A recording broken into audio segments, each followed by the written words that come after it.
Chicos, ¿cómo están?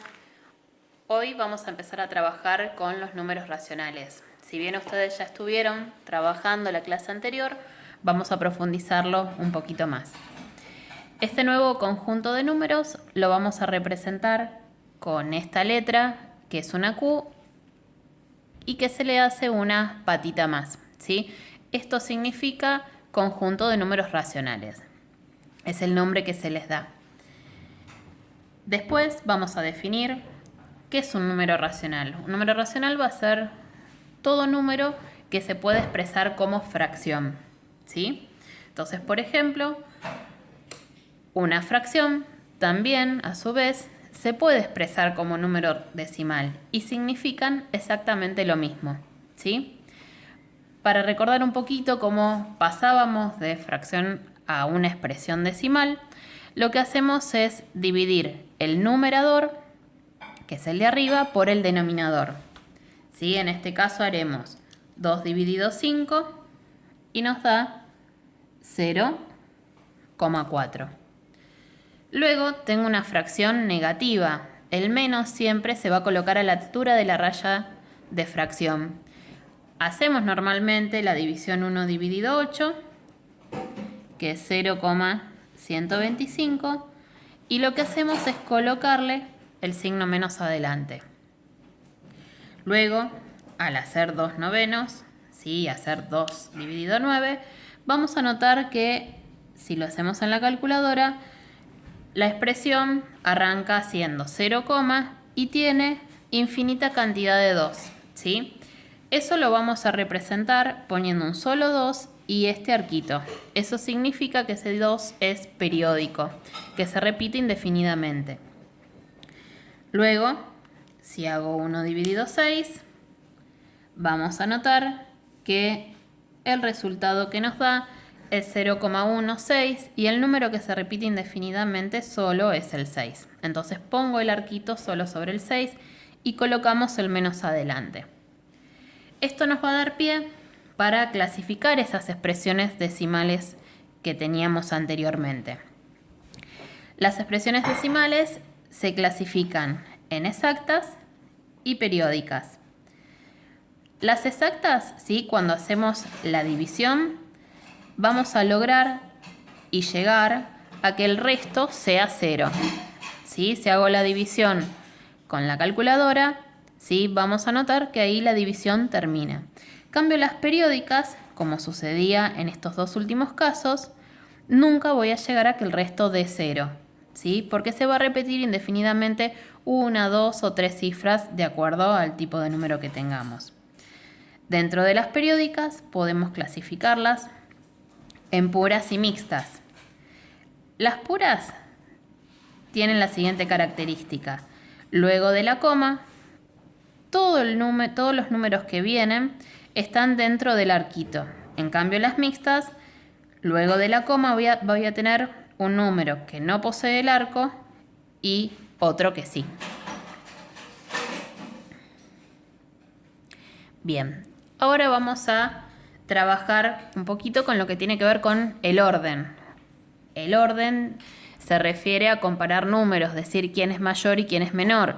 Por ejemplo, si trabajo con los números enteros, ¿sí? Tenemos que recordar que para los enteros y para cualquier tipo de número, los símbolos, ¿sí? Uno tal vez está acostumbrado a llamarlos boquitas y que come al más grande, pero eso puede prestar a la confusión. Tenemos que recordar que este símbolo que mira para aquel lado es mayor y que este símbolo que mira para aquel lado es menor. Así como sabemos que el más tiene un determinado símbolo, la resta también, la multiplicación y la división, estos son los símbolos de mayor y menor. Y siempre los vamos a leer desde izquierda hacia la derecha. Por ejemplo, esta expresión se lee 5 es menor, ¿sí?, que 8. Y esta otra expresión se lee que 7 es mayor que menos 4. ¿Sí?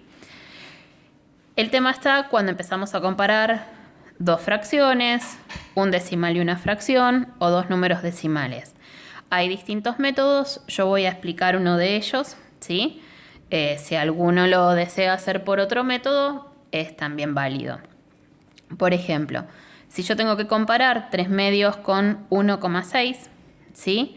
Lo que conviene hacer es pasar ese 3 medios a número decimal, como hicimos antes, dividiendo 3 por 2, y nos da 1,5. Entonces, lo que tenemos que hacer para comparar es ver qué cifra es distinta. Por ejemplo, la parte entera coincide. Luego de la coma tengo un 5 y un 6. Cuando ahí veo la diferencia y yo puedo establecer quién es mayor y quién es menor. Siempre recordemos que se lee de izquierda a derecha, tenemos que decir este 5 cómo es respecto de 6. Como el 5 es menor, nos fijamos cuál es el símbolo de menor, entonces lo colocamos. Bien, luego vamos a trabajar con los números negativos, que puede prestar un poco a confusión, porque recordemos que en la recta numérica los negativos están, por decirlo de alguna forma, ubicados al revés que los positivos, ¿sí? Pasamos los dos números fraccionarios a decimal, a expresión decimal. Hacemos 7 dividido 5, 1,4. Como era negativa la fracción, colocamos el menos delante de la expresión decimal. Y luego 19 dividido 10.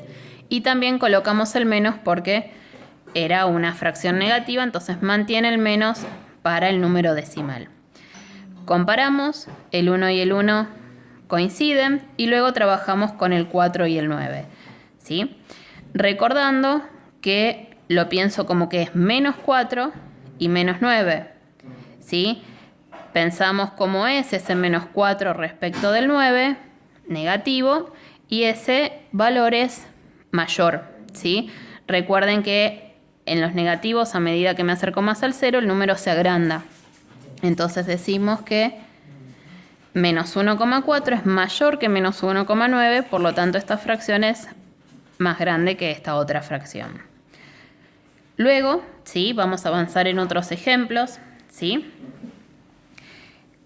Para trabajar con el 2,4 y 2,35. Este ejercicio puede prestar a confusión porque uno piensa que el 35 es más grande que el 4, ¿sí? Entonces ahí colocaríamos el símbolo. El tema es el siguiente, tengo que comparar cifra a cifra. Si yo comparo cifra a cifra, ¿sí? Voy a comparar el 2 con el 2, son iguales, y comparo el 4 con el 3. Como ya ahí noto una diferencia, ¿sí? Ya ahí puedo decidir quién es más grande y quién es más chico. En este caso, ¿sí? El 4 es más grande que el 3. Por lo tanto, este número es más grande que este otro. Ponemos el símbolo de mayor.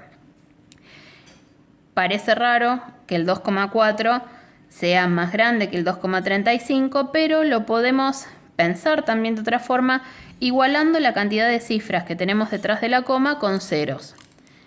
En este caso, agregaríamos un 0, ¿sí? Entonces, si lo pensamos con dinero, yo acá tendría 2 pesos con 40 centavos y acá 2 pesos con 35 centavos. Entonces, tal vez ahí es mucho más claro ver quién es mayor y quién es menor.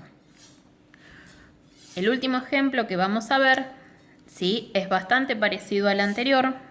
Vamos a ir comparando cifra a cifra. El 7 es igual al 7, el 4 igual al 4. Entonces tengo que agregarle una cifra más para poder seguir comparando. En este caso, si yo le agrego una cifra más, ya no voy a agregar ceros, porque el 4 es periódico. Lo que voy a hacer es agregar un 4. Esto obviamente va a continuar. Y en este caso no necesito agregarlo porque ya tengo 2 valores y 2 valores para poder compararlo. Obviamente estos números continúan, ¿no? Entonces, dijimos 7 y 7 son iguales, 4 y 4 son iguales y acá notamos la diferencia. Sería el 4 por un lado y el 1 por otro. Entonces ahí vemos cómo es este 4 respecto de este 1, porque recordamos que siempre leemos desde izquierda hacia la derecha. Entonces este 4 es más grande que ese 1, por lo tanto el símbolo de más grande o mayor es este que está acá, ponemos mayor. Bueno, por hoy terminamos con esta parte. En el otro archivo que les envío, todo esto mismo que yo expliqué acá figura como teoría y además unas actividades para que puedan trabajarlas y ver si surge alguna duda o quedó claro el tema. Ya saben que pueden contactarse conmigo a través del mail para poder sacarse todas las dudas. Bueno, nos vemos en la próxima clase. Que sigan bien.